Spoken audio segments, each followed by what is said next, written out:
Does everybody see my screen? Yes. Yes. So good afternoon, everybody. And so just the background here. In my class last semester, I gave a kind of a small project to the analog guys who didn't want to do the digital work, or I didn't want to make them do the digital work, but I didn't define it very well. And they seem to be very happy with the fact that I didn't define it very well, understanding that that means they don't have to do the work except for Elisheva. Once in a while, they would see me here in the lab and say, we don't know what to do on the work. And I haven't had any time, but finally I said enough is enough. We're half a year or something since they should have gotten the grade. And probably mainly my fault that they can't do the work. So I decided I would make a lecture about this, and I made the lecture a bit more organized than I thought of just jotting things on the blackboard. So I thought that I would invite the rest of you to see this, because it's technical stuff, but technical stuff that we all need all the time. And just somebody who does it knows. Everybody comes to Odem every other day asking how to make a lef and a lid.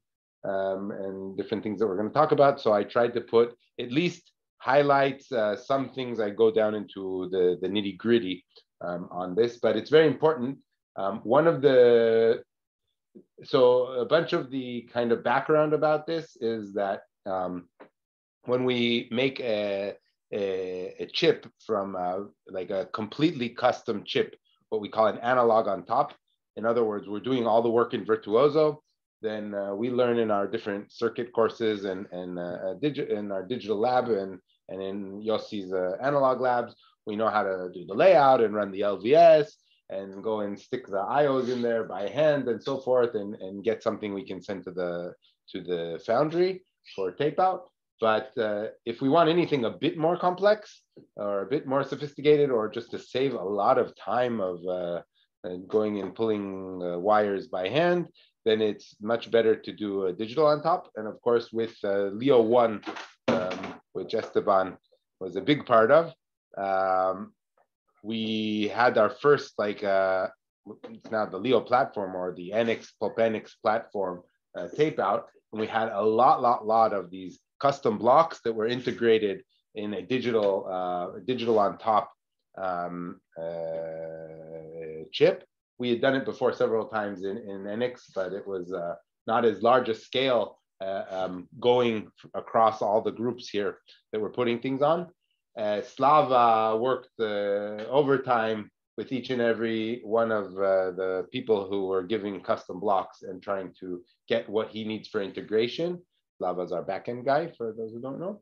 And I personally worked way overtime on trying to pass LVS in the end on the top level, because of many things, but some with Esteban. Me and Esteban spent long nights on that, right, Esteban? But many of the things were, yes, or they threw us off, were just problems that in the custom blocks that could have been avoided if somebody had told the people to avoid it. Following that LVS, I made a whole tutorial, which is a 5-part series you can find on YouTube, and I wrote like a 30-page document on what needs to be done, but it's always hard to read through a 30-page document with little stupid details. And watching things on YouTube, I know from all my classes, it goes in one ear and out the other. So just finding the actual guidelines for the custom guys, it's first of all not the focus of that tutorial, number one. And number two, it's hard to sift it out from the long lecture I have there. So I decided that I would come and give a specific tutorial on how to prepare a custom block for digital on top integration for people doing custom design, which is either analog or digital guys, but working with Virtuoso. So the assumption here is for almost everything I talk about, I will say a few things that have for a hierarchical block in the digital domain, but it's mainly for people who are building their block in Virtuoso and want to put it on a chip where we do the top level backend in Innovus or in some sort of a place around. Adi, so, yes. What do you mean on top? On top means that the lead of the project is the digital and not the analog. Wait, you know what? That is a wonderful question, Or. You have Because a guess slide on what? that? Okay. Slide is analog on top versus digital on top. Okay? Okay. And so analog on top is this guy over here, Mr. Yossi Shore, wearing a tie and everything. And what we do basically, I tried to make a kind of a flow chart to show what you guys are doing on a custom design. And again, it could be a digital design. It's what we do in the digital circuits lab, but we draw our schematic, we take device models from the foundry, and we run analog simulation, which would be, a SPICE or Spectre or whatever simulation, until we get happy with it. Then we make our layout, and we run some sort of a LVS between the two, or whatever, DRC LVS, by pushing a nice button in the GUI over there. And when we finally get a smile from both the analog simulation and the LVS, then we can tape out our GDS, which is the format that the layout is basically sent to the foundry. There are other, by the way, formats for layouts, but that's the one that is almost ubiquitous around the world. Okay, that's analog on top. Everything is inside Virtuoso. If it goes anywhere out of there, Yossi disappears from the picture. Okay, he doesn't like that. So then he says, Adi, that's your job. So my job is, I guess, digital on top. And in digital on top, we have a very different approach. In the end, we have to provide that same GDS for tape out. So in this case, what we do is we take RTL usually, which is like a Verilog code or something like that, okay? And we have timing models for the gates, and we have layout abstracts for the gates. We stick all of these into a synthesizer and a place and route tool, and that provides our GDS. But when we want to put a custom block inside that was made in Virtuoso, what we have to do is run the digital simulation with a behavioral model. So we have to take a digital Verilog block, basically, that says, this is what the analog block is doing. We'll discuss that in a minute, a bit more than that, right? But this is some model. It's not the actual transistors, but rather functionality in zeros and ones of what the analog block is doing, or the custom block. And then we can run it in the digital simulation along with the RTL. Then we provide the actual, the actual layout itself to the synthesizer, place and route, and so forth. And we can provide so we can get our top level design. But what the top level design then spits out are two things. First of all, it can write out a Verilog netlist. So the Verilog netlist is a structural netlist where we just have a gate level list of all the gates we use. And we treat this custom block just like we treat a standard cell. It's just another gate with the interface and connectivity. That's on the one side. And on the other side, we can spit out the GDS of the layouts of all these different blocks combined together, merged together. And we have to check that they are equivalent to each other. And that's the LVS on the top level. That's the digital on top LVS, which I have the whole course on because it's a really, really, really complicated thing. Usually this smiley face is actually a big red mad person who's actually running this. Right, Esteban? Was that? Totally agree. What? Yeah, so it's not nice. But I mean, you guys all hate this smiley guy over here, but this smiley guy is much worse. Believe me, I've done much of both of them.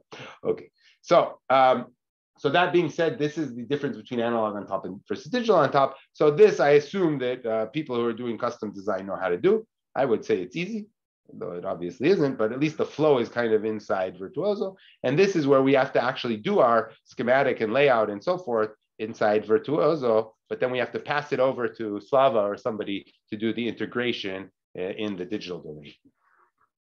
So as a custom block designer, what do we need to actually provide to the digital guys? So early on in the project, we have to provide that behavioral model for our RTL simulation. So we have this complex system that's running, CPUs and who knows what and buses, and it has to have some sort of a connectivity to the digital domain to configure it, to test it, and so forth, which is going to be with digital signals. So we need to provide, as the analog guy or the custom designer, we have to provide a file that is in Verilog that fakes what it's actually going to do. Obviously, inside we're going to have circuits that are doing this, but hopefully, and we'll discuss a little bit later, how we can, how we should probably wrap this. There's other methodologies that, depending on your block, you'll discuss with the digital guys and we'll see. But in the end, you're going to provide some sort of stimulus, some sort of lists of ones and zeros, which are going to cause your block to do whatever, start working and so forth. And in the end, you're going to have an output where if it comes back to the system and not out to an analog pad, then it's going to, again, be a 1 and a 0. So we have to provide this behavioral model that we can then put it in simulation and see that everything runs with standard digital verification approaches. What if the Adi, Just a second, Elisheva is asking, if the outputs aren't digital, they don't go back to the digital domain, so the digital verification doesn't care about them. It can't do anything with them. If you have, say, whatever, some sort of analog output that goes to an analog to digital converter, then the A2D will put out a digital output and that you can use. But the middle stuff, a Verilog simulation doesn't know what to do with it, so it doesn't care about it. Okay, if it goes out to a pad, again, the verification doesn't care about that. You have to verify that with your simulation tests, which hopefully cover everything. Yeah, or what were you asking? without hearing what Elisheva asked, I assume we kind of ask the same. How do you RTL? How do you behaviorize an op amp or a Okay, so that was what Elisheva asked. What do you do with analog inputs or outputs? You right? don't. What? Okay, the I guess short answer is that you have to wrap. In any case, you're going to always wrap your analog block with digital signals, inputs and outputs, if you want to do anything with it. So in Yossi's standalone chips case, they have a shift register, which is a bunch of flip-flops. They're digital flip-flops that they fill them up with ones and zeros in a real analog way, but in the end, it's a bunch of binary stuff. And then they give a signal that says start, and then everything analog goes on somewhere between 1 and 0. And in the end, either you drive some sort of signal to an output, to like a pad, and measure it outside the chip with a scope or something, which is fine, but that has nothing to do with the level. Or you raise a done signal, which is a signal, so that you have to model. Right, by assuming I don't have an A2D. I don't want and I don't need an A2D. I just have some analog signal within, confined within some circuit. The system cannot use that signal because it's analog. Right? Exactly. So I just self-simulate it and tell you. Right. Okay. I don't need to integrate it into the digital simulation. The problem is if I want to configure the block through the bus, right? And then give the start signal through the bus or something like that, then the interface has to be digital. Correct. Okay. And we have to make sure that what we're actually describing in the behavioral model has to be accurate to what we did in the custom design. Okay. Adi, yes? Maybe can we use Verilog 8 to model our analog block? No.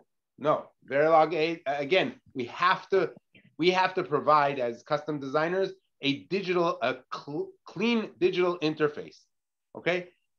Yes, you might use Verilog A, or I don't know why exactly you would use it in your Virtuoso simulations, but here we're providing a vanilla Verilog, very simple zeros and ones, and you have to make sure that that's what's actually happening in the custom place. And this is a big problem because if the model doesn't fit, and Elisheva knows this well because we had a bug on our chip that we basically taped out a few months ago, and luckily we had time to fix it when she found it out through a mixed signal simulation. But our behavioral model was not equivalent to the custom design. And when we did a mixed signal simulation, which is an analog on top simulation, we did it inside Virtuoso, it didn't work.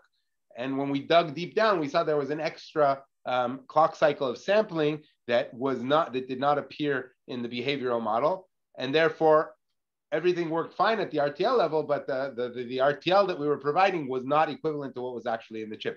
And this is something that's actually an important point here. I was gonna maybe make slides, but I didn't have time to do it. You better run mixed signal simulation between the RTL test bench that is testing your circuit and your circuit itself inside Virtuoso, or else you're probably going to have discrepancies between your behavioral model and your analog block, and then nothing's going to work. Okay, but that you will do in mixed signal simulations. And whoever did my VLSI class has done that, if they remember or don't remember. But it's an important thing, and Maybe one day we'll show how to do it in Virtuoso, but that's not in the digital side. It's actually bringing the digital, that's an analog on top of analog mixed signal simulation. But it's very important to ensure that your behavioral model, which is what you're verifying against the whole system, is equivalent to, it really works, okay? Mm-hmm. All right, so that's something that we need to deliver that really early, even before we build it. In fact, you're usually going to define your behavioral, how your interface is going to work with the rest of the system. You write it in Verilog in 5 minutes or whatever. Then to go and actually implement it in the analog domain may be a pain in the neck, but you don't need to do that immediately. You just need to make sure that what you implement actually fits the behavior that you decided on at the system level with with whoever's writing the system, with the architects. All right. I guess it's important also. More slides on this, but I think we talked about everything that has to do with this. We have slides on each one of the things I'm going to show now. Yes, go ahead. I guess it's important also to describe like the capacitance that we are having right now. I just said the first thing that early on in the project, we have to give a behavioral model. So we don't care about capacitance there. We just care about functionality. Right? At an intermediate stage, we need to provide a layout abstract, a LEF, okay, that will be used for floor planning and power planning. And every one of these bullets, I have at least one slide, if not 10 on, okay? So don't ask me about it now. A timing model, which is a .lib file, and that's used for synthesis and for timing optimization, okay? And then finally, for sign off, when we want to actually finish the chip, we have to run LVS. So we have to provide a SPICE net list, which we call a CDL, okay? And we have to provide a full layout, a GDS, for both running LVS and DRC. Okay, so these are the things that we're going to discuss here in these slides. So if we look at the lecture overview, our first part is going to be about the behavioral model, then about the layout abstracts, then about the timing model, then how we get out the net list, the CDL net list, the layout stream, which is the GDS, and finally, I'm going to go over all those things again to remind you what we talked about in this long, very hard to digest lecture because it's very technical. But most of you should have run into a lot of this stuff. Okay, so let's start with the behavioral model. And actually, as I said, I think that almost everything that that I was planning on discussing here, we just discussed at the first bullet on the slide before. But again, assuming the custom block top hierarchy is called top cell, okay, your behavioral description is going to be a Verilog file that has the following properties. The file name should be topcell.v. Okay, just like any other Verilog model, we call the file the same name as the single only module it has inside. Okay, these things are very important for the custom designer who doesn't usually deal with digital stuff and may not think about it. They will drive us crazy at the digital level if you don't do it. Okay, so just call it topcell.v. The module name should be topcell. Very simple. Don't play around with it. Okay, the interface. So the input and output ports, and this is crucial, critical already from the beginning. You have to have the exact same name, case sensitive, as the port names that you give your circuits. Plus, in the behavioral model, you don't put any in-out ports. I've seen some behavioral models where they do some sort of if-def, where you can have it put the VDDs and grounds or not put them in, but we don't need in our RTL simulation VDD and ground. Okay, that doesn't mean we never need it. We'll see cases what we do, but maybe, but we don't need it in our RTL simulation. The digital logic simulator doesn't know what to do with those power ground ports. Okay, and then the body of code, which is what we discussed before. It's a description of how you want your block to behave in digital simulation. If possible, it should behave equivalent to the actual behavior of the custom block. Okay, if possible, our A to D to converter or something like that, or DTA converter or op-amp, we don't have any functionality that's digital. So we don't need it to do what it can put out some sort of random value if that random value doesn't ruin anything in the simulation and make things think is wrong. But usually we have some sort of interface. It'll wait 10 cycles and then raise a done. So you should have the done being raised. You don't care what happens inside. We don't care from the top level doing verification and integration what is going on inside, as long as whatever comes out is valid and shows how the thing is going to behave. and the code does not have to be synthesizable. So do any fors or read mems or all kinds of weird things that we're not allowed to do in RTL. Okay? Doesn't have to be synthesizable. We're not going to synthesize this. This is just for running top-level verification simulations. All right? Questions? Just as an example, and this is something that is actually more digital than analog, but if we take a memory macro, for example, so we have this memory over here, which is going to have a clock port, a write enable, a read enable, write address, read address, and data in, and it's going to have a data out. Okay, and this is the size.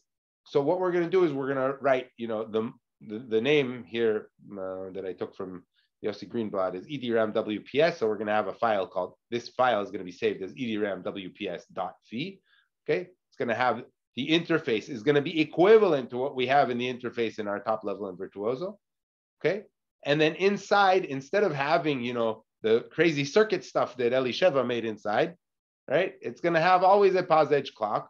If write enable, then mem address gets dx di. I missed here what you call it, an assignment, but I made this a bit simpler than the actual one that I took it from, and that's why I made a bug there. Okay, and if read enable, then it gets the right address, or it shows here how the gain cell may have lost its data and actually fail according to some timestamp. So this is a type of behavioral model. This is not synthesizable, or even if it were synthesizable, we're not going to synthesize it. It's not showing us what the transistors are inside, but it's behaving like we expect it to behave, and then we can simulate it and see how we access the memory and so forth. So that's a behavioral model. Questions about behavioral model? If I have an input that it is not digital, like we were an input that is not digital, I don't, that's what I said, I don't care about it for verification because I don't know what to do with it. What was the question?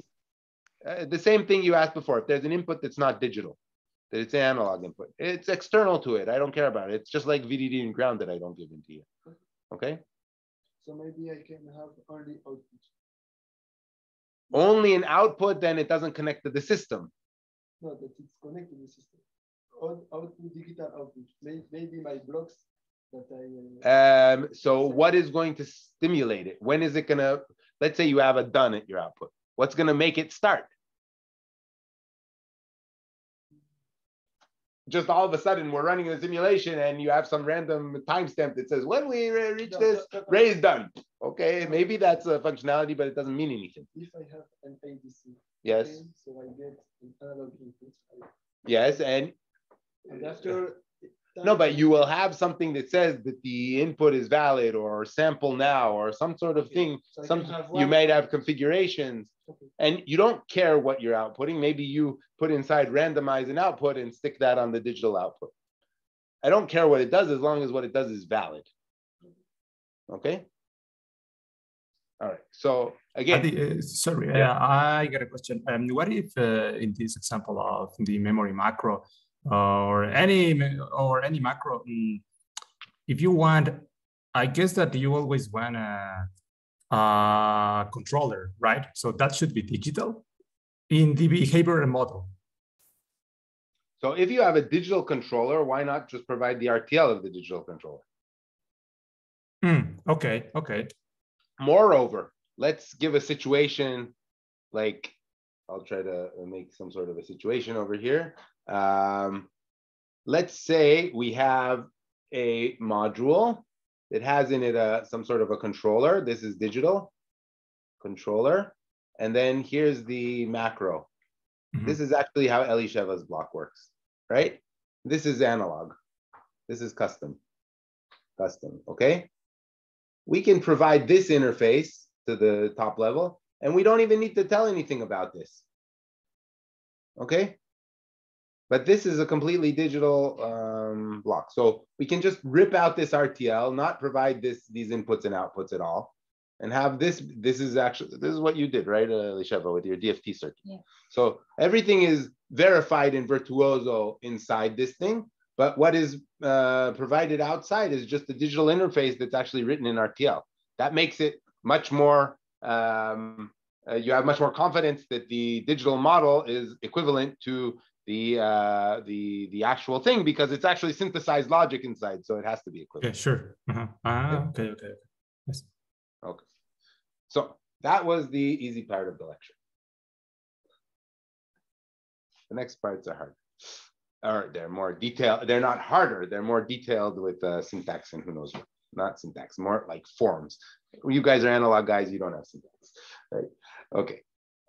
So layout abstract, left. So what is a left? So this is a slide from my course that many of you have seen and you don't remember it. But before we finish our detailed layout, we need to provide the backend team with a physical abstract of our blocks, of our block that includes the size, the pin locations and metal layers, the power connections and the blockages. It does not include the place of the transistors and so forth and so on. This is an abstract. It's very little inside. Okay, this is a LEF file, which stands for Library Exchange Format. Doesn't really matter what it stands for. That's usually, that's like the common thing. Actually, in Synopsys, they use different formats, but it's the same thing, just a different format. Okay, the way we usually run it here in the lab, we use a LEF file that is created in two ways, either by hand, which is the not nice way to do it, but sometimes it's the simpler way to do it, or with the abstract generator, which is the correct way, but the abstract generator is a really tough piece of old software that only Odin knows how to make work. Okay? There's a PowerPoint. Yes, so I'm going to show some of the slides here, but usually it comes out that people provide the LEF to Slava. He says it doesn't work, and then they find themselves with Odem, and she says, yes, you forgot to push this button. Why? Because people don't follow PowerPoint, or the PowerPoint was missing. So I hope I wrote down some of the things, but we have a whole guide for it and so forth. But I just want to show you this because this is what you analog guys who are in the course are going to have to run. And I don't know if you've ever run it before. And so good luck because it is painful. Okay. So what is a LEF? If this is a layout of a standard inverter, we have here, you know, the poly over diffusion and the metals that connect them and so forth. We don't need all that at the digital level. All we need is the pins, okay? The pins where we're supposed to connect different signals to this, and blockages or obstructions where we can't bring a metal one layer and go through this because it's gonna cause a short. So what we have to do then is put the pins here. There's the in and the out pin and the VDD and ground pin. We're gonna show them, okay? These are places to connect to, but also don't run metal one through this and that. Okay, and it shows the size and everything. And then this is all written in some sort of a text file, which is easy to read. Okay, and easy to read is something that we like because it's easy to debug actually. So you're going to be able to look at your LEF file and make sure that your LEF file is what you meant it to be, and you will see if it is not, but you have to be not scared of opening the LEF file and reading it. Okay, this is really important because you never know what the abstract generator is going to do. It has a mind of its own. Correct, Hilda? Mm-hmm. So you need to look at your LEF file. So before we go and make our abstract, I want to discuss some of the parts that us custom designers have to pay attention to meet up with the requirements of the full chip integration. So first, let's talk about the pins or ports. I will use that word interchangeably. The interface of our block. Okay, there are lots of guidelines. Actually, Slava wrote a whole book about it, but I don't want to go into now every single thing that Slava writes there because it gets pretty complicated and detailed, but I'll just give some of the main points, okay? Put pins on layers according to process preferred routing direction. In other words, if my process has metal 3 running horizontally left to right, I better put my pins on the left and right side in metal 3, or else I will have some wrong way routing and a mess. Okay, so very important to know which is your vertical and which is your horizontal route, and put your pins in the correct layer. Don't put them in the wrong layer. That is like an essential, basic must do. Okay, what you should do to help the router. I think the word preferred is even light, should be allowed. In nanoscale, in deep nanoscale technologies, you cannot route in the wrong way. But in up to 28 nanometer, until we started really using double patterning, you could route in whichever direction, but it was more costly. Okay. I believe if people do layout in one of these deep nanoscaled technologies, they will not be able to put their pins anywhere they want. It'll be really tough. So, but let's not go into that. Okay, so try to align your pins to a periodic grid, preferably the routing tracks. So if you guys remember from my back-end course or whatever, we have tracks which are, you know, minimum width plus spacing between that metal layer.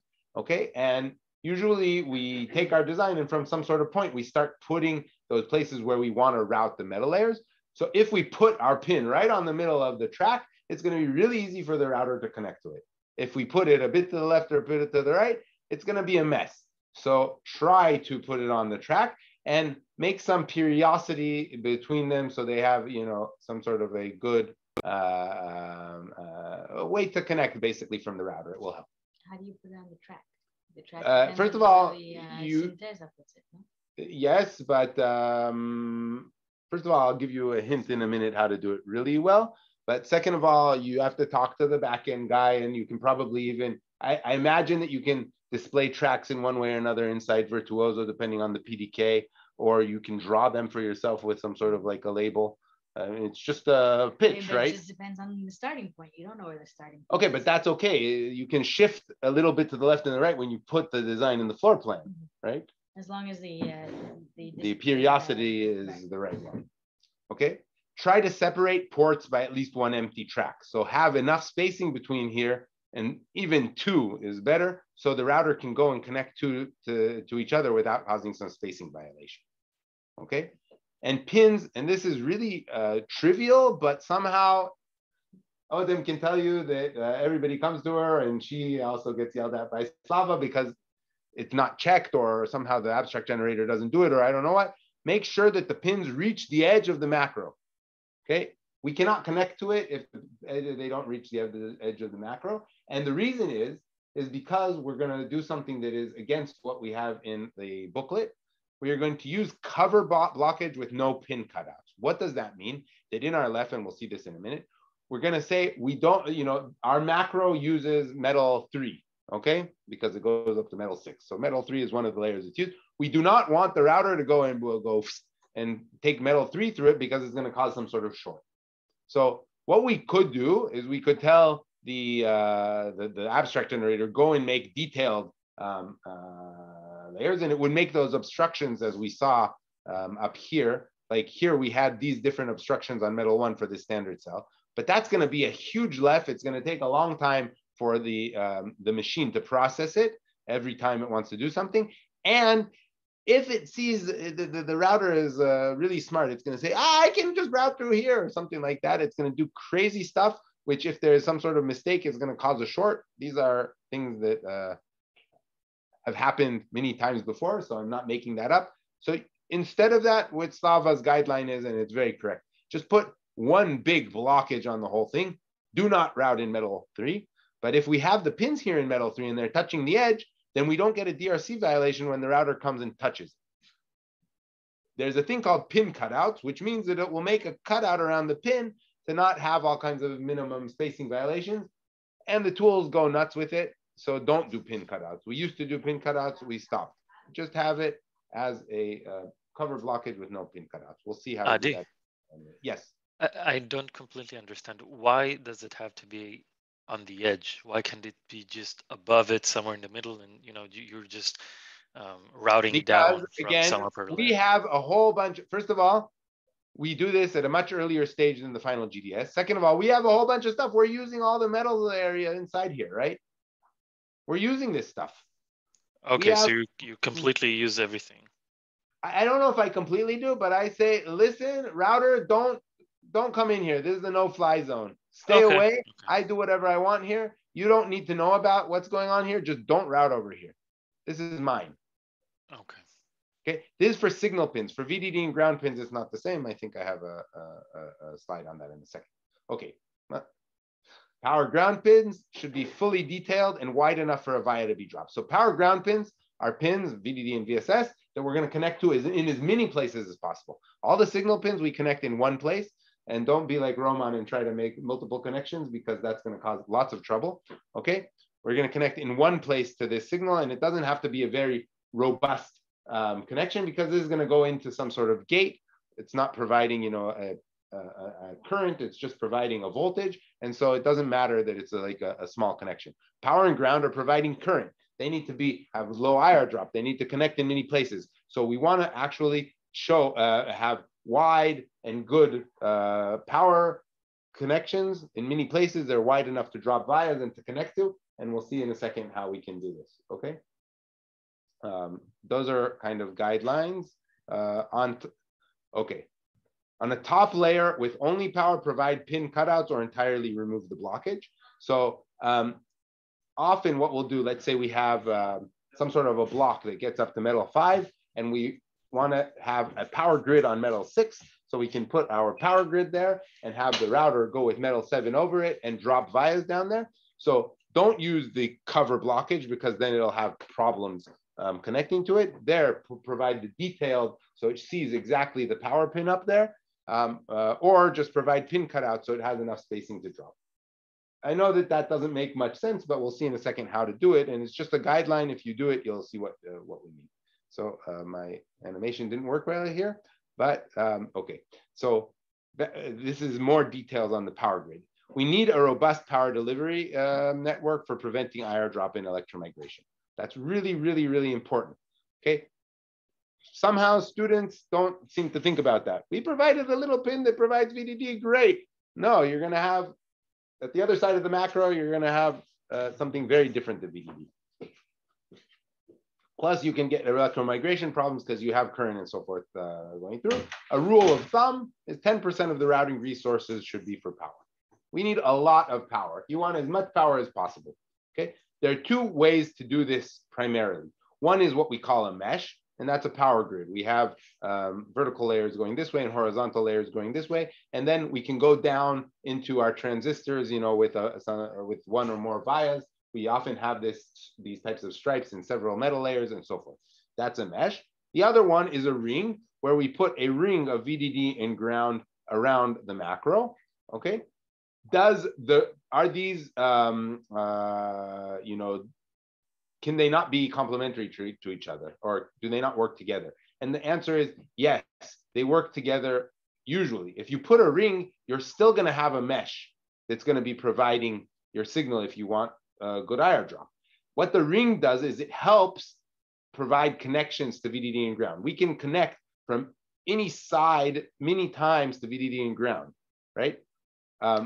And the mesh is a bit more complicated, because the mesh, it has blockage up to the mesh layer, and we have to take, you know, a stripe at the top level, go over this and drop a via down, okay? But both options are possible, or if you have a ring, usually you will have a mesh. Sometimes you just want, you know, a small connection and you don't want a whole mesh on that voltage level, that voltage supply that you have there. But usually you'll have actually both a ring and inside a mesh, but you'll only expose the ring outside and tell the router, just connect to the ring, don't go over my macro.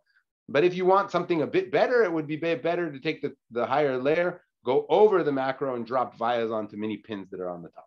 When you say mesh, it is, for example, vertically both VDD and ground? Yes, yes. The mesh will usually have vertically all of your power rails. It may be VDD1, VDD2, VDD3, and so forth. Okay, in a digital block, it would just be VDD and ground. Okay, they'll usually also be next to each other to have decoupling capacitance and so forth. And then you'll have another layer that goes right and left.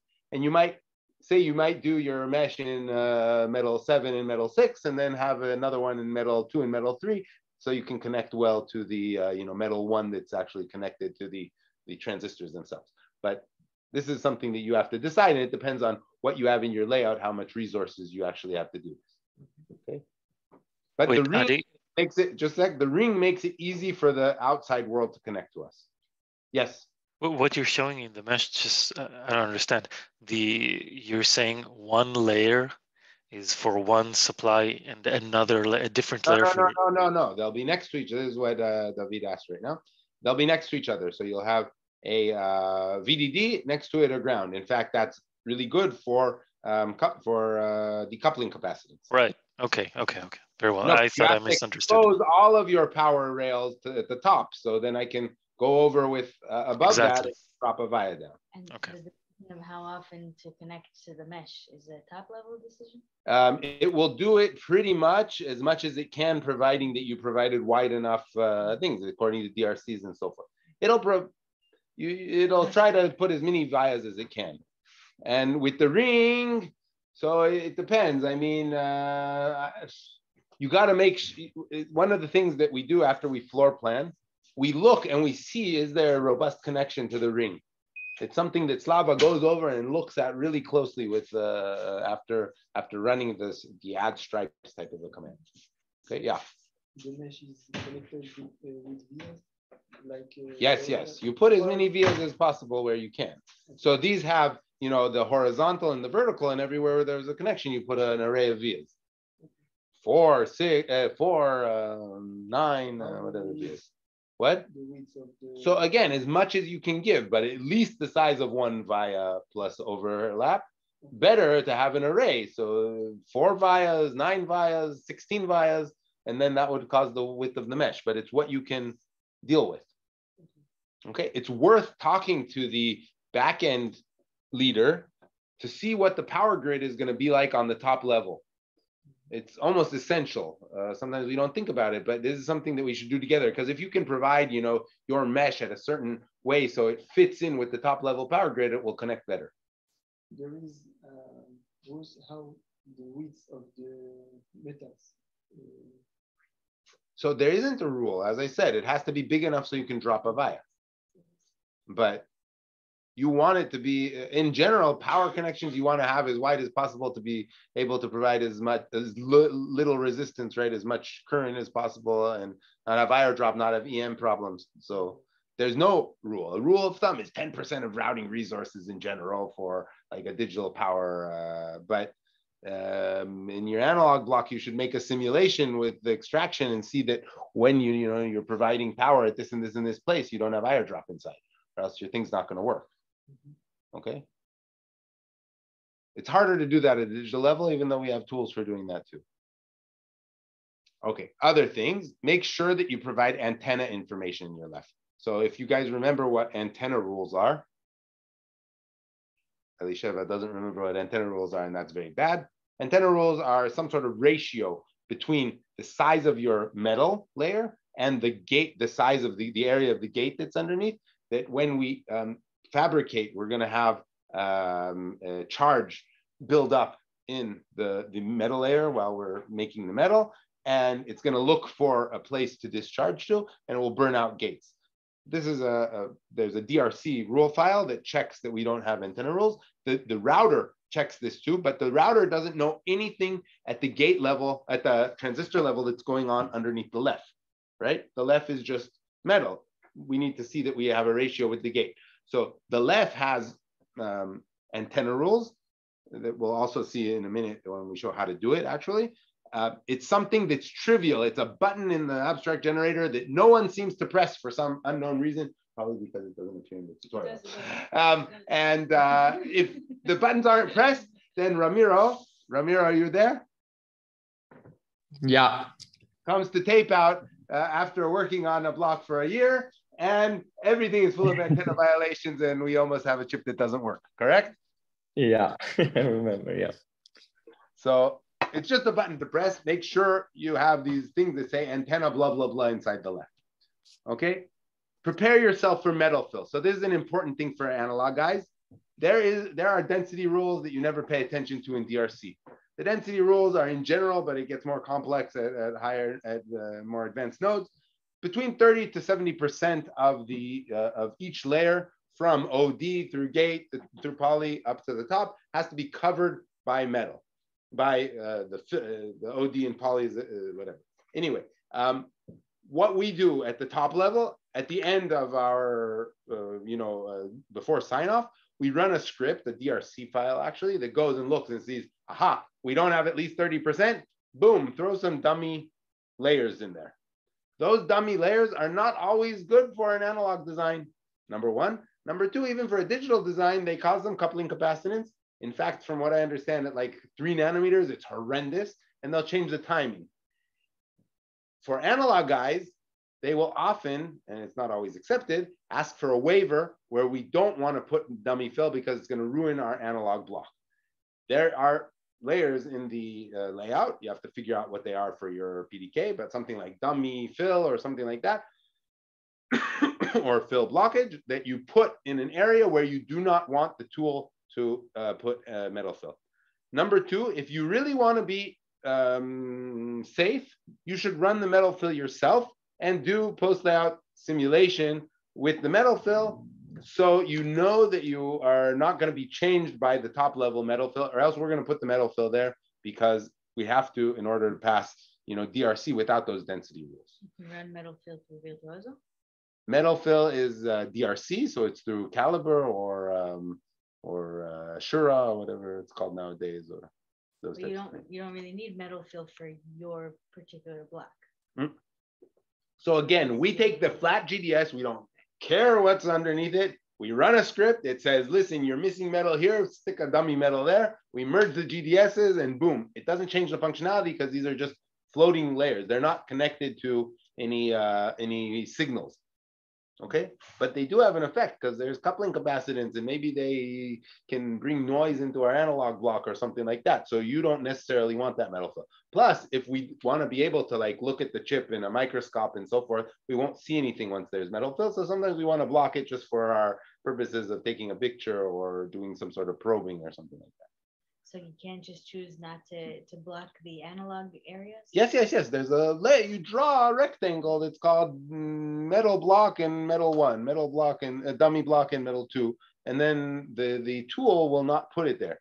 You will have a density DRC there. And whoever's doing the top level DRC will say, listen, there's a density problem. And they'll say, no, I know I did that on purpose. And then we have to ask IMEC or ST or whoever we're taping out through if we're allowed to have that waiver. We have to tell them we need a waiver over there. It's okay, we didn't want metal fill because it hurts the yield. Okay.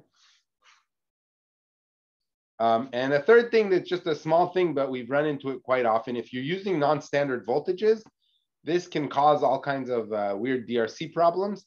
And go to Slava and ask him what to do. But there are these CAD layers where you say, this net is actually at 3.3 volts, and it will get rid of that DRC, showing that you know that it's actually at a different voltage. I'm not exactly sure of the implications of this, but it's something that's often needed. It gives us headaches once in a while. And another. But what do you mean by non-standard? I mean, not if I your process has a standard VDD and a standard ground. If you have something higher than a VDD or lower than ground, you can run into, for different reasons, a DRC violation. This is relevant for the analog blocks because, for example, they want to drive higher voltages or generate higher voltages. Or don't ask me about this because I do not know all the answers. It is something that we've run into several times and had to deal with it. Make sure that if you're using non-standard voltages, you talk to Slava or read what he wrote in his booklet and figure out what to do. Because so non-standard is.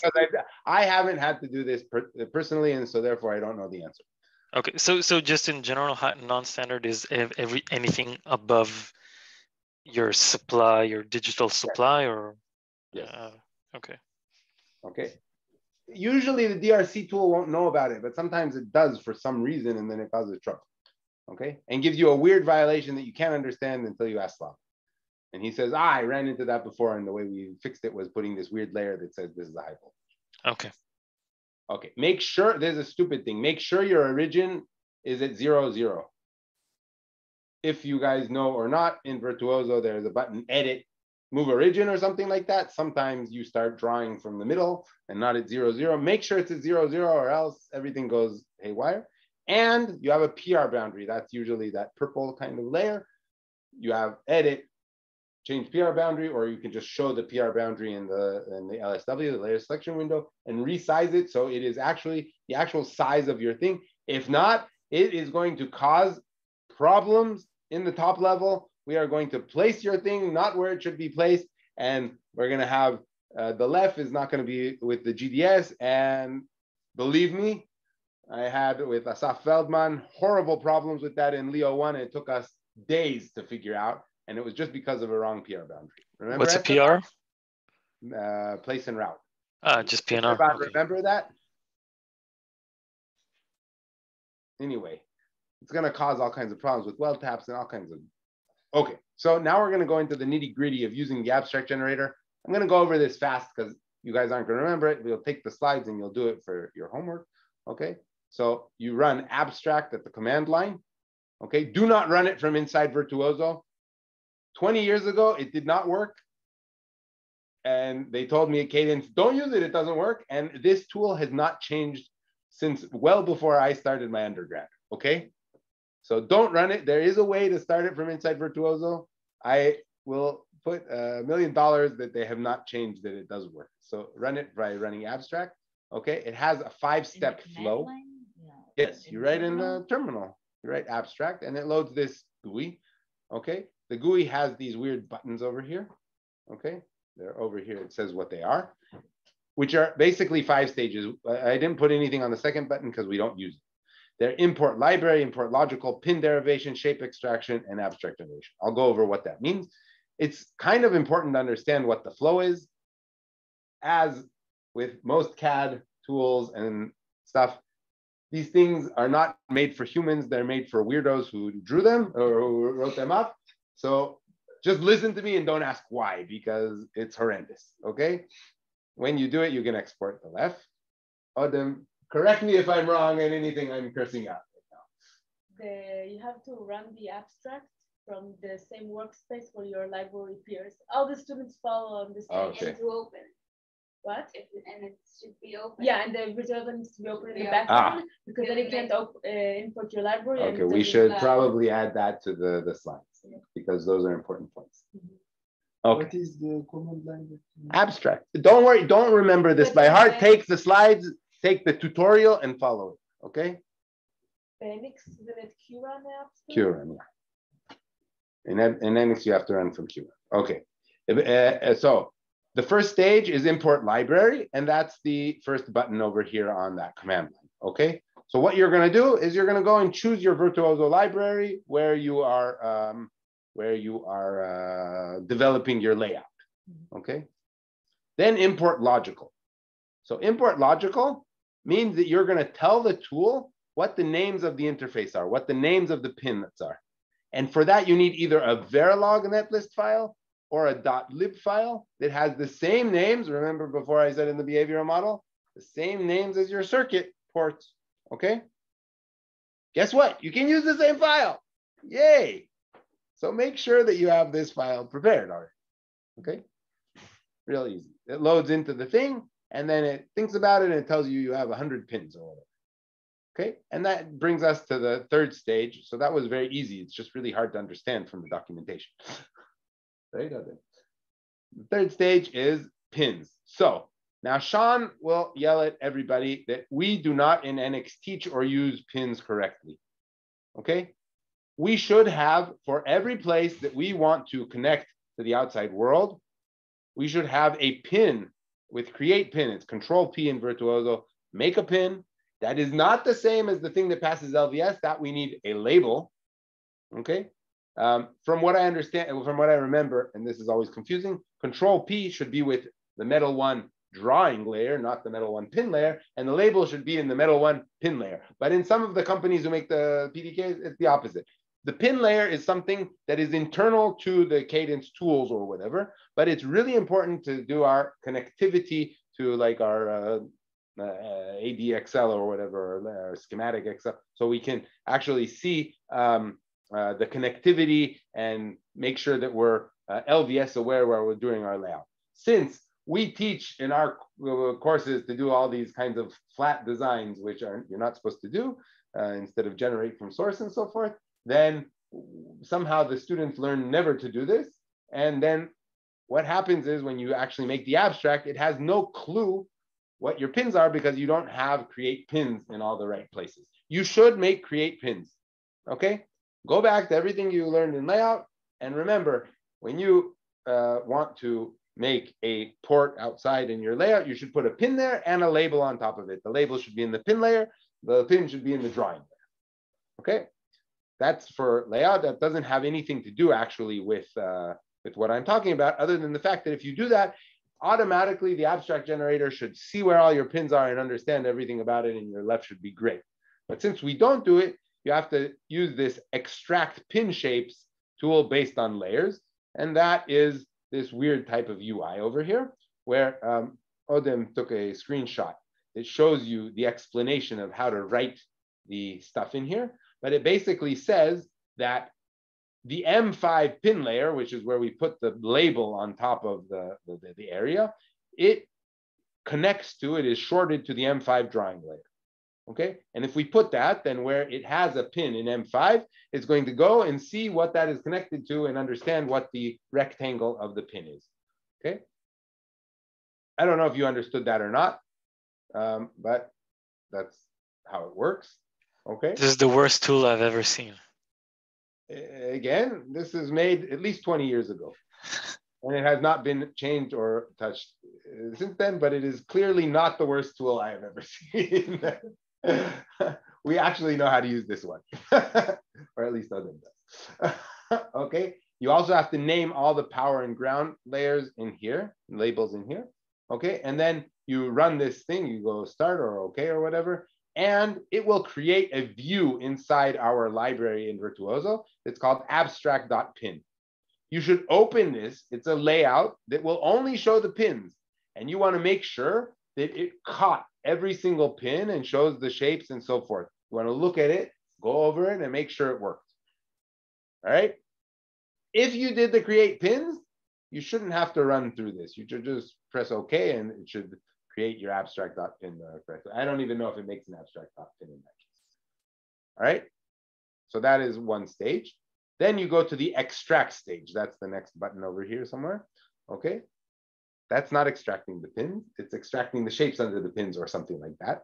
Okay. And here we have a bunch of tabs. So we have the signal tab. Okay. And you're only supposed to leave the layers that you want to be written as signals to the left. So you put your pins in M3 and M5. In the list over here, which will have all of the metals, you only leave M3 and M5 because it's only supposed to extract the pin shapes in the layers that we actually want to put our pins on the side of the chip, on the side of the macro, the sides or the tops of the macro. In the power tab, I know this is like weird, but when you go and do it, you just follow these steps. Okay, in the power tab, you leave the layers that you want to be written as power pins because you don't want M1 that's deep down inside my macro to be exposed outside to the left. We just want, if it's the top layer or the ring layer or whatever, okay, and extract power nets will show the whole power wire. So for example, if we put our power pins on the top level, like say we put them in M6 or something like that, and we want these, the whole shape to be shown so we can go and drop vias, we put M6 over here and click extract power nets. Then it should go down and extract it, and then we're going to open up the final thing and look that it did what we wanted it to. Antenna tab, this is what Ramiro did not press. And that is why we almost wasted $1 million. Right, Ramiro? Yeah.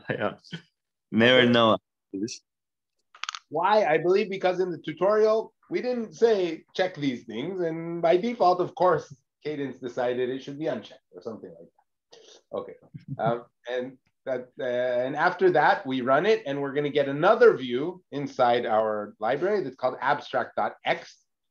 And again, you have to look at it and see that it made our left, like our left is going to, we want it to actually look where the pins are actually going to be and what their connectivity.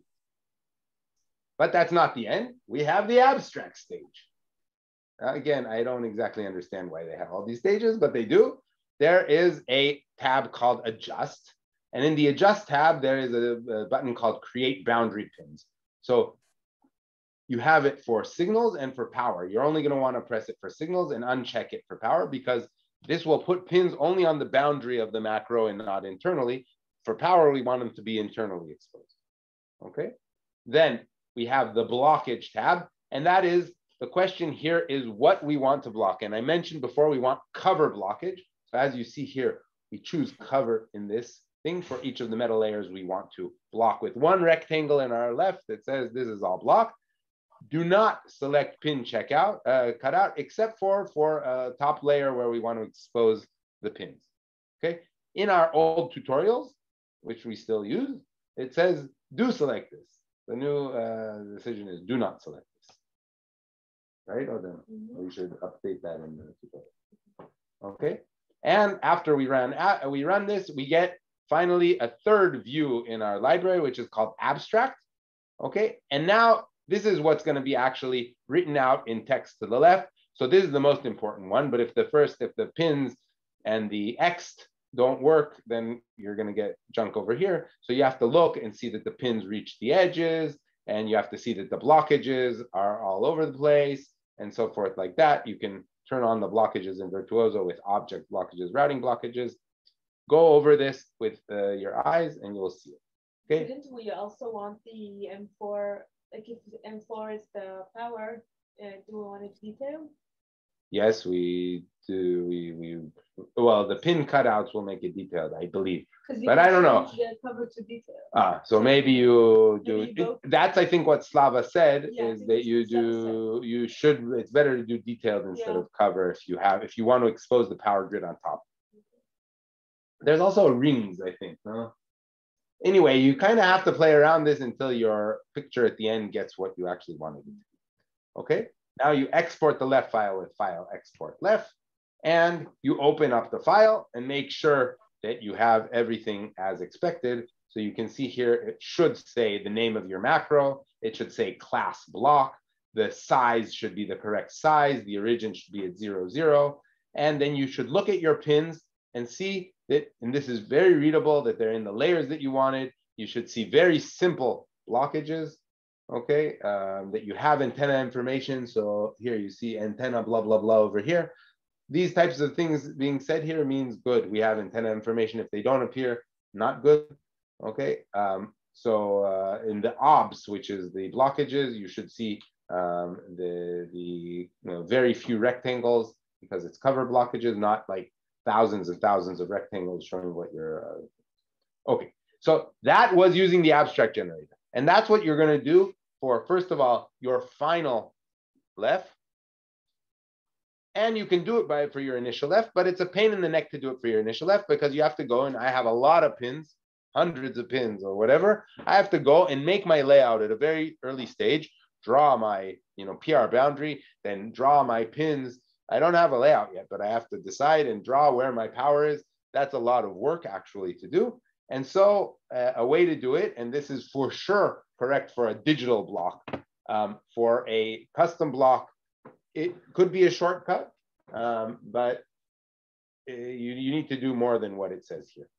Okay, so the initial left is used for floor planning. What we're going to do early on, way before tape out, we're going to have to provide the left that Slava, that the backend guy is going to use, going to connect, and that cannot change. A change in that is detrimental to the whole project. So we have to make a contract. This is what my block is going to look like. Here the pins are. These are the layers. This is where the power is going to connect. I need to provide that. And then I need to go and do all my lower level layout inside and not change anything. If I need to, like Roman does every other day, then everybody's going to get mad at you. How can you know the size and the pin placement before So you make the layout? it's not at day one, but you need to make an estimation, or you give a much larger size than you need. We just asked Leo. That's why Slava's asking you for initial F.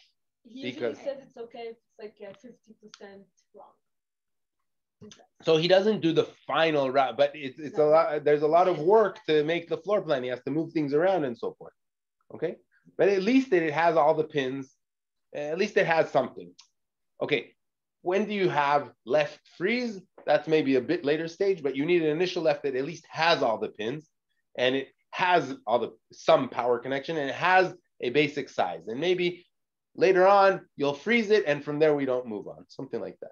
We also had this with SCD. This was the balagan we had at the end. Right. Okay. Because it's very hard to give a pin. It's very hard. Okay. So, but this is for at least initial. So let's see what Udi does. So he uses a quick way, and it's very recommended, even for the analog guys. You create an empty Verilog netlist. You already have an empty Verilog netlist, right? Because you needed it for the behavioral model. You needed it for the abstract generator, etc. You only have the interface. Okay, you load the netlist into Innovis. How do you load it into a Novus? There is going to be a bunch of scripts that load a design in the project. And you can ask the backend guy, they'll give you the 3 or 4 commands that will load it into a Novus. Okay, you get the design into a Novus, and then you have a couple of commands, create floor plan, okay, that will create the size of the floor plan. You will define some power rails, like put a ring around the block, put some stripes on it, and with the edit pin command, you can tell it, listen, spread around the pins, connect it to tracks, and it will put everything on there. And then we just export the left with the right left abstract command, and boom, we got our left. And not only that, we can do this over and over again, and it will, provide the same left. If we need to move one pin, we can do it there. Now, this left you can import into Virtuoso and then use it as a basis for your layout.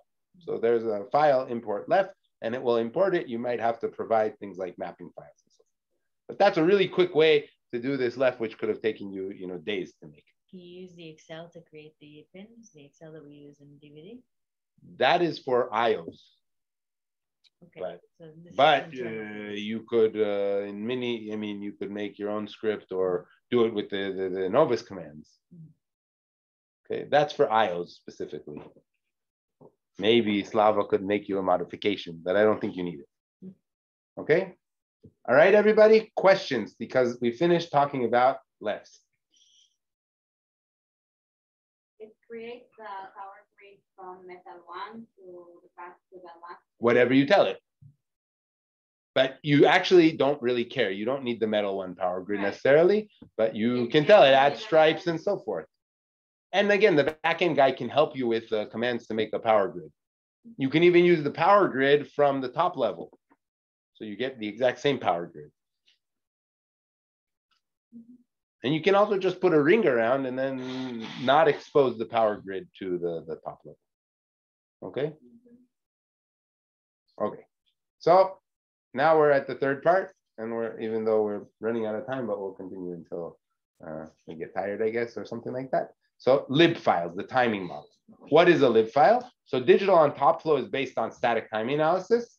All the time we check our max delay and our min delay and DRV constraints. And for that, we need lib files, okay? For running STA, we need to know the propagation delays through the timing arcs in our gates. And our macro is just like a gate, okay? Has some sort of timing arc. We need to know the capacitances on pins, mainly the input, what the input capacitance is. Somebody asked me before about that. Okay, we need the drive capability. When we have some sort of output coming out, it needs to drive a load. We need to know what the drive capability is over there. We need the types of transitions due to input toggle. So we had an input toggle, and then we're going to have some sort of something on the output and so forth. And we need to know what the dynamic and static and power consumption of each type of toggle are. That's what a lib file has. It has this model. Okay, there's a rise at the input. There's a fall at the output. What is the TPD? What is the T fall at the output? What is the power consumption of this thing, etc.? What is the leakage? But STA, why does STA care about power? It uses the lib file to extract power. Maybe I was generalizing, but the backend tools also use the lib file to do their power estimation. Okay, very well. Okay. So this data is provided with the lib file. It's all in the Liberty file. Okay, it's in this same model. I was trying to generalize, but you're correct. It doesn't have anything to do with STA, I guess, per se. Yeah, no problem. Thank you. So I guess you would use something like Prime Power, which is a version of Prime Time, right? Which is an STA tool. So I guess it does. Anyway, so we need the input net transition and the output load capacitance, which I hope you guys all remember from my course, because I've said many times, this is the most important thing we learned in the course. It was like 3 times in the exams. Exactly. Because 99% of the people come out of the course and don't know this, even though I say it 100 times and asked about it 100 times. And we have a separate lib file for each corner. A corner is the PVT, the process voltage temperature, but it's also the RC extraction. So we'll have different corners for different extractions. I can tell you at advanced nodes, you can have hundreds and hundreds of corners. So you're going to want to provide a lib file for each corner. We usually, since we're not making something for production and so forth, we'll just provide, one lib file and we'll use it in all corners, especially when we're faking things. So what is the Liberty format? As a reminder for those of you who don't remember, The Liberty format basically has what we call a library. So everything is inside a library. And that's actually a collection of cells for a certain corner. In this case, we're probably going to provide one cell inside, okay? But the top level is called the library and has all kinds of general stuff inside it, which you can basically copy from whatever's in the standard cell library. Then we have a cell. That's a specific cell. Again, in a standard cell library, we're going to have lots of these cells. Probably in our thing, we're just going to have one cell, okay? And for inside the cell, we're going to have all kinds of general stuff about the cell. But then for each pin, the inputs and the outputs, we're going to have a section. It's going to have the timing and power information, capacitance, and so forth about the pin. So each pin, which is really the main thing here, we're going to have general info, capacitance, and functionality of the pin. The timing, what the propagation delay and output transitions are, those are these types of two-dimensional tables that have input net transition and output net capacitance and what the values are, okay, our nonlinear delay model. They're going to have similar things that are going to show what the power consumption is and constraints. So setup and hold constraints, those are actually going to be one-dimensional, not two-dimensional. But if we have something like an input to a flip-flop, it's going to have a setup and hold constraint. And probably you guys in your macros are going to have setup and hold constraints to your macro. If there's a clock involved, there's a setup and hold constraint. So the best way to create a lib file is with a library characterization tool.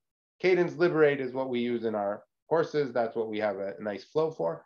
But Cadence, so what it does for each timing arc, it runs a SPICE test bench and it measures propagation delay, output transition, power consumption, setup and hold constraint, etc., extracts it, writes it to a lib file, and we rerun this for each corner.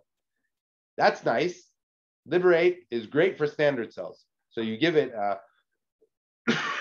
circuit, it figures out what its Boolean functionality is and runs it. But guess what? We're talking about custom designs, which most of them are not just CMOS gates, and then Liberate doesn't know what to do. Okay? Even if the inputs all go through a register? Will it know what to do? No, it will not know how to do. Okay? But if I know the... It knows how to find AND gates, OR gates, flip-flops. Doesn't know how to do other things. Can you teach it to do other things? Possibly. It's really tough. Mm-hmm. But wait, and I'll get to you the answer to your question. Okay. There is a version called Liberate MX, which is for memory macros. So memory macros, like we saw before, they have a pretty common type of an interface. So there is a whole tool just for characterizing memory macros and providing lib files for them, which are really, really, really important. Okay. And there's something called Liberty AMS, which is exactly, you provide it with an analog mixed signal test bench, okay? And it will go and characterize your file. The best way as custom guys, and we actually have some things in the wiki about how to do it, because once Matan Alconi did a project and got us a flow, is to create a Liberty AMS flow for your block and characterize your cells with that. That being said, it's not easy to use and not easy to do. Okay? Maybe I'm saying that and that's, just being scared and it's really easy and so forth. Believe me, for years, we did not use Liberate or its predecessors because we were scared. We thought library characterization is hard. Once I had to do it, I said, oh, it's not that bad. And now I teach it in an undergrad course. Probably Liberty AMS isn't that bad either. Personally, I have never done it. And it's worth analog guys trying to do it. But usually we fake things. Okay, so what we're going to do is generate our libs manually or semi-automatically. Okay, so how do we manually create a lib file? And it's really hard because you have to go and draw all the diagrams about how your pins are related to each other, decide what setup constraints are, what hold constraints are, what propagation delays are, and if you are not really experienced with lib files, you are going to make a mess. Mm-hmm. Is that correct? Mm-hmm. So, first of all, Jonathan has some sort of methodology that it's worth talking about with him. I didn't have a chance to go over with him and see if I'm covering it here. But,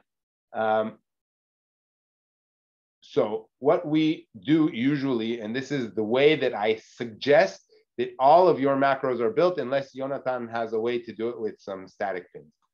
So first of all, for the library, we have library cell in pin.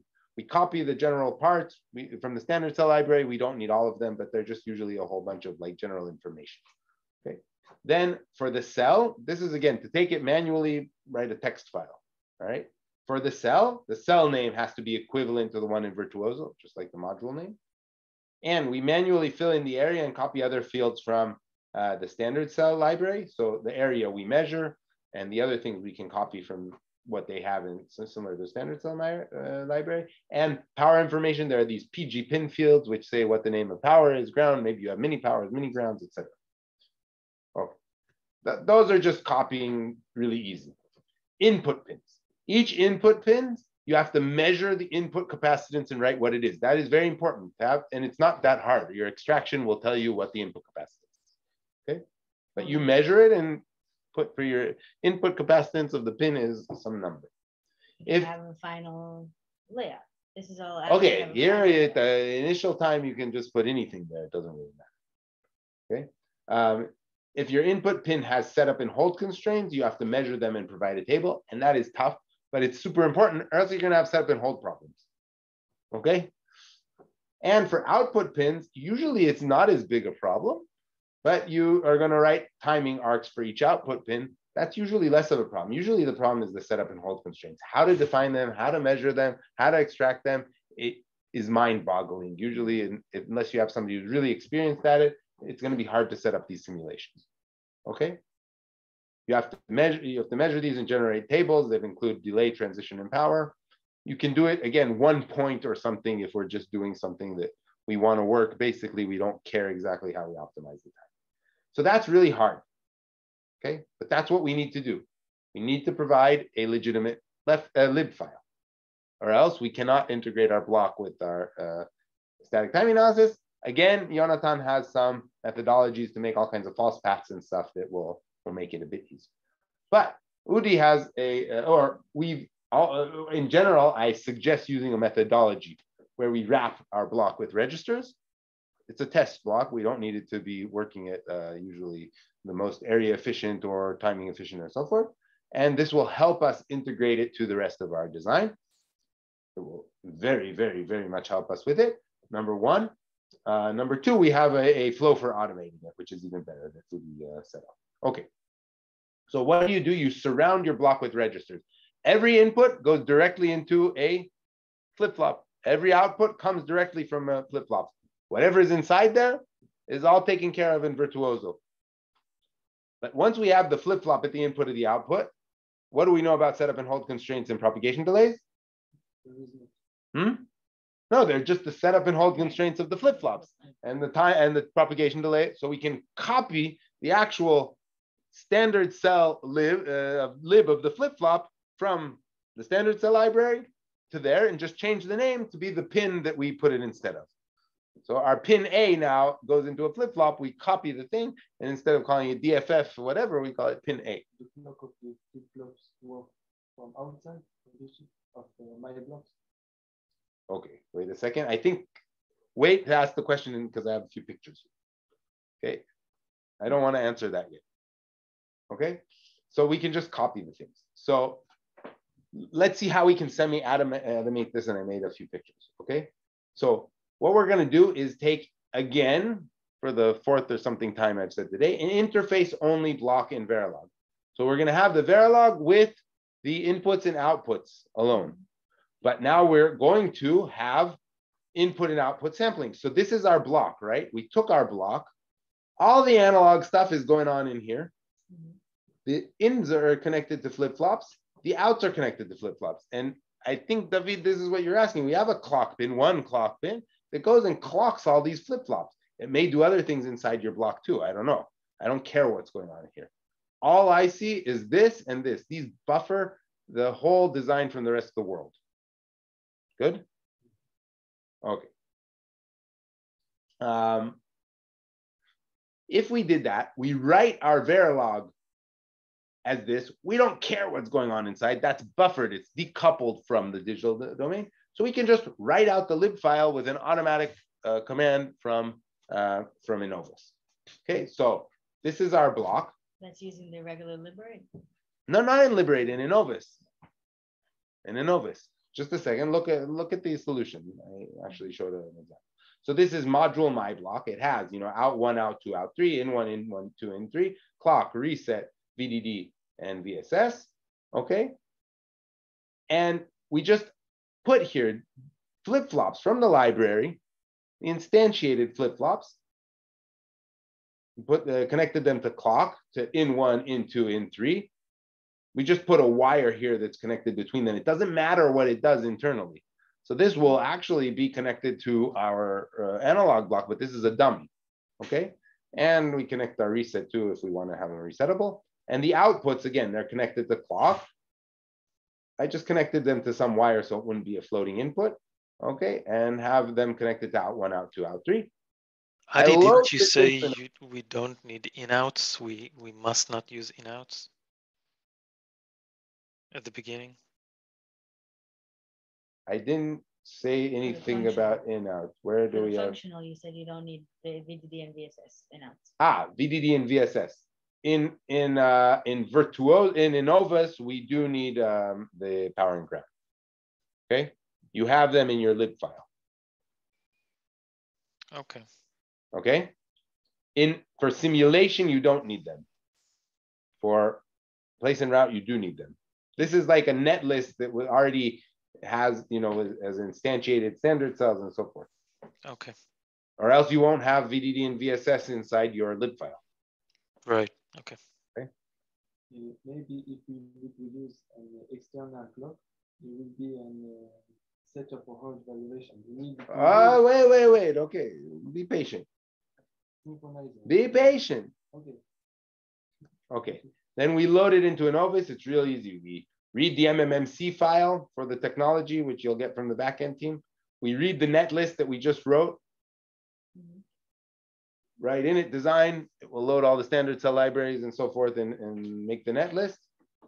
And then we just write timing model. We can take whichever corner we want with minus view.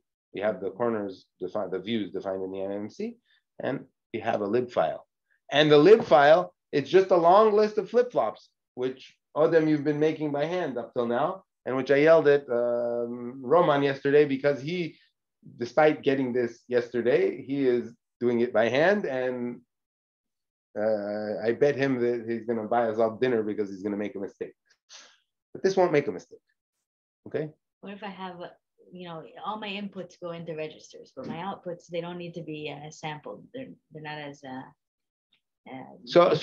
okay, we can whatchamacallit, we can veer from this in many different ways, and you can go towards a real lib file that you'd be making. You can give some sort of a clock to Q delay of that pin, right? Right. And it's especially if you don't care about the timing, then you can put almost whatever numbers you want in the table, or you can measure the numbers and put them in the table, change the load on the output, or just give one number. Not so one, maybe give 4. Lib afterwards and just kind of tweak it to be for sure. But this will give you a first draft that's going to be pretty full and syntactically correct and so forth, easy to use. Okay. All right. So that is a semi-automatic way to make it, and it's that's 5 minutes of work versus a couple of hours and a lot of mistakes. Okay. But now, David, going back to your question, we need to adjust this once we have our actual design. Okay. So even when surrounding our block with registers, we have different timing than vanilla standard cells due to internal wires. So this is our picture. I made it only one flip-flop to make it easier to look at. We have some sort of delta in, delta out, delta clock in, and delta clock out. Correct? They're not zero. For the standard cell, it assumes that the input is here and here, but it's not here and here. We actually have a lot of delay here, especially maybe on the clock, right? Okay, we need to make sure that the setup and hold violations take this into timing, take this into account. Okay, so what we're going to do is we're going to measure our input capacitance and update the input pins. That's easy.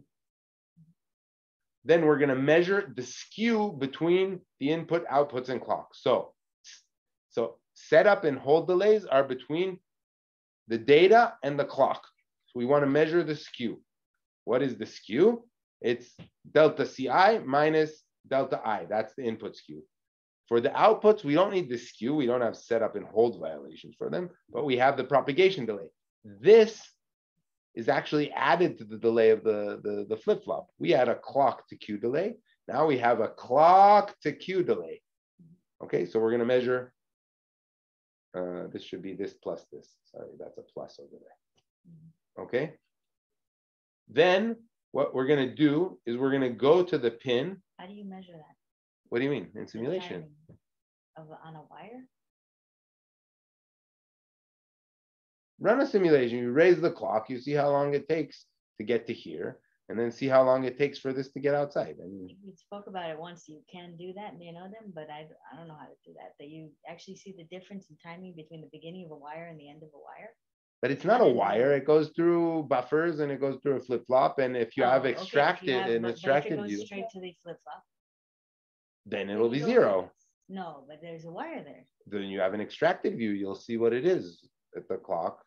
You have to see it. What do you mean? If you run it on a post layout parasitic delay, you'll see it. I'll see if I look at I can't click on the end of a wire. You can look at this pin here and you should be able to see it. Yeah. Or you can maybe you can make more resistors, make this broken up into more resistors with the extraction. In the tool browser, you can. For sure you can do it. Yeah, okay. So, okay. But also I think if you have this turned into R's and C's, then there's a different net this and this. Right? This is clock 1, clock 2, clock 3, clock 4, clock 5, clock 6 until it gets there. Right? There's for sure, your post layout simulation should show this, unquestionably. Okay, so for our inputs, we need to now update our setup and hold constraints. I imagine that you should write a script to do this, which finds the table for the setup, and then it does minus in skew from it, and finds the table for hold. It does plus in skew. We made hold harder. We made setup easier. Okay. All right. That's for the inputs. For the outputs, we're just going to add the output delay, which should be a plus over here. As we said. Okay. The delay got a bit long. So this is how we change our lib after we have actual timing. Does that answer your question, David? No. Okay. What was your question then? When I sample from the analog block the data with the flip-flop, maybe how I can be sure that the data will be ready to sample it. When you sample it here, this? Yes. I have an analog block between the two flip-flops. Yes. So at the output of the analog block. Is the output analog or digital? Digital. Okay. How do you know when to do it? You have to have some sort of control that decides when the output is ready, right? Okay. If it is, this is kind of what Elisheva was asking before. If it's just some sort of combinatorial thing that goes outside and you don't want to have a flip-flop here on the output, then you could give this long clock delay, which is 10 nanoseconds or whatever, and make sure this is a path that you don't have to close timing on because it's going to delay your whole chip. Okay? Have some sort of false path or multi-cycle path on it. That's also, it's okay, but that's a deviation from this generic type of a setup. Okay? And also, if we have an input that's analog, right, and we don't want to connect it in our no, but the input that it's analog, we don't care about. It just has to have. So does it have to be in the lead? Probably, but it just is an input capacitance. No, You're not going to route it with the router, right? It's going to come from a pad or something directly. Right, but do I have to actually tell it it's a false path? Don't ignore I don't know. We'd have to look at it and try to play around with it. There's probably something I'm not thinking of now that you do have to have it in the lib, but you're not going to want to actually touch it in the digital domain. Okay. So now we have a few minutes to go over the last things. Rather quick, they're very technical. LVS netlist, this is a CDL. So LVS is layout versus schematic. We're going to compare layout and schematic and make sure they're the same thing. We need to provide the layout and the schematic. Layout is in the GDS2 format. We usually call it GDS. And schematic is in the CDL, circuit description language format. CDL is just another name for SPICE. It is different. The differences are subtle, okay? But it's basically the same thing. It's SPICE, okay? Not Spectre, it's SPICE, okay? Spectre is a different language. Same thing, but different language. It should not include parasitics or you cannot pass LVS. So it's a clean, non-parasitic extracted net list, okay? How do we get the CDL? How do we get a net list of our design? We drew something in a schematic and we have something called a net lister. It's a different program that runs underneath the hood of Virtuoso. It goes over, looks at all our connections and all our shapes and cool things that we put on our schematic and turns it into a file. That seems like a trivial, simple thing. Sean is telling me day in and day out that it's not trivial. It's a really tough, crazy, weird thing. Okay, the net lister. We have several net listers. So Virtuoso runs a net lister before running a simulation. Calibre or PVS or whatever run a net lister to create an LVS run. Virtuoso also has a standalone net lister. 3 tools, 3 different results. Sometimes one of them works, the other don't. Good luck. Okay. Literally in LVS for our SCD chip, we took the net list that came out of the PVS run instead of the one that came out of the standalone net lister, because the standalone net lister didn't work because there was some bug, which drove me and Sean nuts for hours and days. Okay? Happens. Lots of bugs in these tools, lots of weird features in these tools. Okay? They don't always provide the same result. Remember that there are different net listers, but usually we will use the standalone net lister from Virtuoso. Okay, and this is really important because this is what you're going to have to provide to pass LVS at the top level. Okay, usually, again, as a custom designer, we're going to hit the button inside Calibre and boom, it's going to pass or not. We don't know what it did. Now we have to actually take that file and send it to whoever is doing the top level LVS. So first of all, before we do this, we have to make sure that we do not use global nets. David, never use a global net. Remember that? Do you use global nets? No. Never use a global net, or else I will send people to you at night and they will cut your throat. Wait, why Never use a global net. Why not? Because we will not ever be able to pass LVS and we won't know why. Why? I don't understand. And we will send people to your house to kill you. But why? What does it have to do with LVS? Because I don't want to get into it. It's how SPICE works. Okay. Okay. Uniquify your cell names. Okay. This is essential. What does it mean? What happens is we often in the analog domain go and we want an inverter and we don't want to go and draw our own inverter. So we go to the standard cell library and say, hey, put an instance of the standard cell here because it already has a layout and so forth and so on, or a flip-flop or something like that. That is called, library flip-flop X1. Now we have inside our block library flip-flop X1, but also at the top level, we have library flip-flop X1. So we have 2 instances of library flip-flop X1, and that causes an error. So what we're going to want to do is change the name of library flip-flop X1, so it'll be called Elisheva's library flip-flop X1. That's called uniquify, okay? However, ST doesn't allow you to uniquify the name, so Sean has some other workaround. Okay. Everything I say, there is some foundry out there that will not work with it, okay? So how do we do this? From the CIW, we select File Export CDL, and we fill in the different things here, but it's important, okay, to hit this map bus names from these things to this thing. For some reason, Virtuoso uses this notation for buses. No one else in the world does. They use this notation for buses. Since everything is coming from the digital domain, we need to translate these. It can be done in many places, but the form actually does it. I believe that this is where the bug was that we had in the ST thing. It wasn't translating them correctly, and that is why we couldn't use the netlist. I believe it was here. I don't remember actually. Okay. Select connection by name. Okay, this is very important for debugging. A lot of machine languages, such as SPICE and Verilog, they have this connection by reference or connection by position. which means that if we say inverter A, Y, then we can just write in, out, and it will know it's connected to A and Y because of the position or by the reference. That is really bad. It's a place for bugs, errors, and it's impossible to debug. But it saves us a little bit of text. So all of the machines, they spit out everything in connection by reference and cause people running LVS to want to shoot themselves.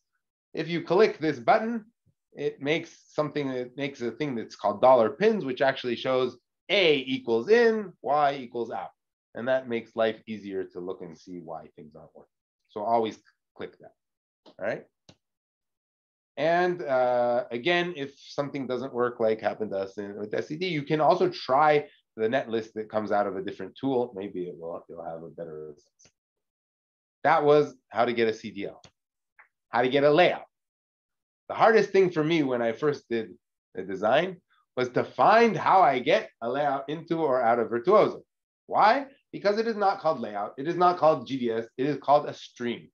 Why? Who the heck knows? But it is called stream. That's the only name they give it. Okay, so from now on, stream is not something that comes out of the faucet when you turn it on. It is a GDS file. So there are two options. One is standalone, which is a tool called xstream out, or from the command line strm out from in Cadence, or you can take it from the extraction that's done by the LVS tool, LVS or DRC tool. When you hit that button, the first thing it does, it streams out the GDS and then it runs the DRC or the LVS. Okay. Yes. Okay. So how do we do this? We, from the CIW, do file export stream, not GDS, not layout, stream. Okay. And this is the form that comes on. And what you're going to need there is something called the layer map, which is just something that it's a list of numbers and a list of other numbers. It says metal 1 is layer number 20, metal 2 is layer number 21. The problem is that different tools in these crazy foundries and flows use different layer maps. So you need to find the right one that works with streaming out a GDS file for LVS or for streaming out a GDS file for all kinds of other things. But hopefully, whichever you're going to be using, the flow is already set up. And you'll find somewhere in the wiki, or it will automatically just fill this in with the right layer map. Sometimes you have to write this layer map yourself. It's really bad, but it has happened before. Okay, and then you select translate. Great name, right? Why not translate? Because it's a stream, so it should be translated, huh? Okay, so you click translate, and some important points. There is a, over here, where was it? There is a more options button. So when you press that, you get this form, which has lots of options. In the options, you should hit prefix or suffix. Prefix means it will add a string before each and every name that is streamed out, or a suffix is after it. So if we want library flip-flop x2 Elisheva, we just put in the suffix underscore Elisheva. And then we have it unified, as long as two people didn't use the same suffix or prefix. Okay? But hit ignore cell name, prefix, and suffix for top cell, or else instead of being called top cell, it will be called top cell Elisheva, and none of the other tools will know what to do with it. Do you think this is by default? Of course not. Okay.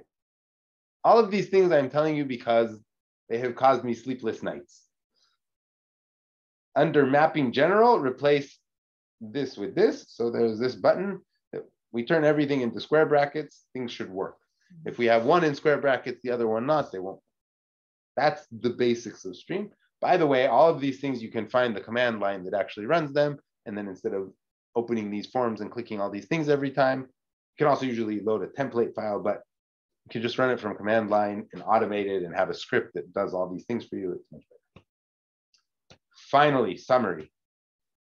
And then you can breathe and go do your homework. The guys who actually have to do homework with this. You ready to do the homework, David? Okay. Following all these steps, early on, we should provide my.block.v, which is a behavioral model for digital simulation. We're also going to use the basic thing here for doing our abstract generator and our fake lib and everything. So it's pretty, at least good starting point. My block initial.left, I'm just writing initial because it doesn't have to be called initial, right? That's an early stage left, which has size, pins, and power, maybe frozen, maybe not. Depends on what your agreement is with the backend guys. My block initial.lib, that's an early stage lib file with registers around the interface. Okay. Final delivery, we'll have my block.left and my block.lib, which are equivalent or updated from the originals, as we discussed. Okay. My block.cdl. CDL is the unified spice netlist without parasitics or globals. And my block.gds is the unified DRC clean GDS2 file with metal fill blocks where required or local metal fill. That's all. Questions, complaints? You can also check after you exported your CDL and GDS. You can check to see if they match between them. LVS. Isn't that exactly the LVS? No, but LVS your layout and your virtual schematic. But after you export the CDL and you exported GDS, you have a GDS file. Adi called that also LVS. Okay, so it's also LVS, yeah. Okay, so that's how LVS actually works. Yeah. LVS, when you push the button on the GUI, what it does, it goes to your schematic, runs the net lister, provides a CDL file on the one hand. It goes to your layout, and I don't know if it first streams out or it does it on the internal database, but it goes and it turns your GDS into a spice file. And then it compares two spice files. One is the spice file of the schematic, and one is the spice file of the layout. So that's essentially what you're doing. And yes, just what you're saying, basically, Odem, that's a way to script these things. Instead of running LVS with the GUI and so forth, which you never remember exactly what to do. We like to, digital guys at least, we like to script everything. So you can write a script that will go and run the net lister, provide the CDL, run the net lister, provide the GDS, the GDS spice net list, and then run LVS from command line between them. Not only that, when we run the top level LVS in DRC, but mainly LVS, I guess maybe only LVS, I have to open those extracted spice files to understand what's going wrong.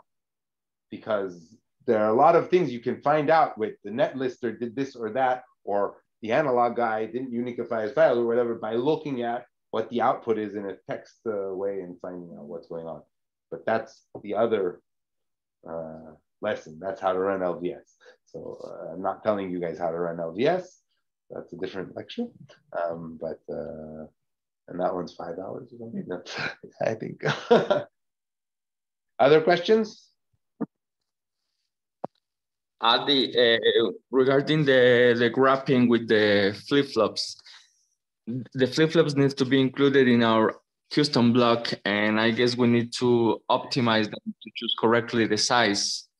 It will not be synthesized, those flip-flops, right? No. Those flip-flops we instantiated by hand. We just wrote it.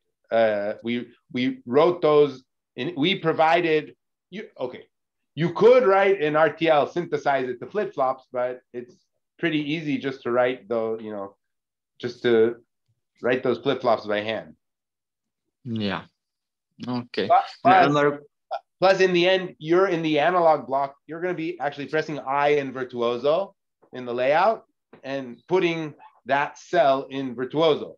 So you know exactly which flip-flop you use, probably the minimum sized one or something like that. Yeah. Got all the bells and whistles and scan and who knows what.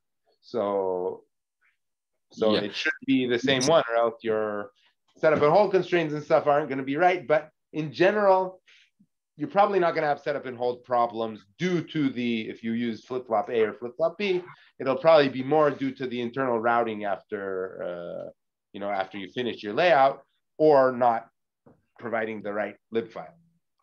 Yeah. The few picoseconds probably won't be your problem. Okay, yeah. This can impact power consumption, right, of the custom block cell. The flip-flops? Yeah. Unquestionably, but you can connect them to a different power, right? I mean, again, this is something that we do on a test block where we want to make sure it works, and we don't want to deal with, sitting there and trying to make the lib file for hours and days and And so, you know, the real way to do it is with something like Liberate AMS, or writing a script where you can actually extract your correct lib file. But it's hard, and often in the university type of an environment, it's not, that's the non-important thing, but it'll take a lot of effort. Yeah. Okay, and another question, maybe do you know the equivalent tool for the abstract generator on Synopsys? Usually we're... I actually don't. Okay. I don't know. But that probably, if you search on the Synopsys support, you'll probably easily find it. Like export left or generate left or something like that. I don't know anything about the circuit design tools of Synopsys. I've never actually used them before. Oh, okay. But from my experience in this industry, it'll be exactly the same thing with different names and different bugs.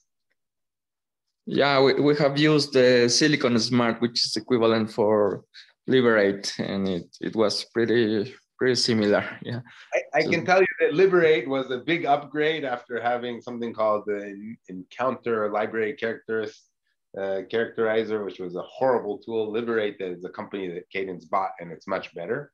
But I don't think I used the Synopsys one ever. We worked sometimes with Dolphin Integration, had a tool of their own that Itamar worked with for a while. Oh, nice. He did DML characterization many years ago. Yeah, and with Slava. I remember. So they used it with Dolphin. Great. Okay.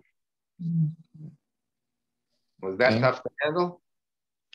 Thank you very much. Very interesting. Or interesting, I don't think this lecture was. Maybe informative. Thank you very much, Adi. It was nice. Thank you. I hope that the slides and maybe the recording will help people save all of the more experienced people's times in the future. They will. All right. Thank you very much, Adi. It will save a lot of time. Safe everywhere. Thank you. Thank you, Adi. You too. Thank you very much. Thank you. Thank you.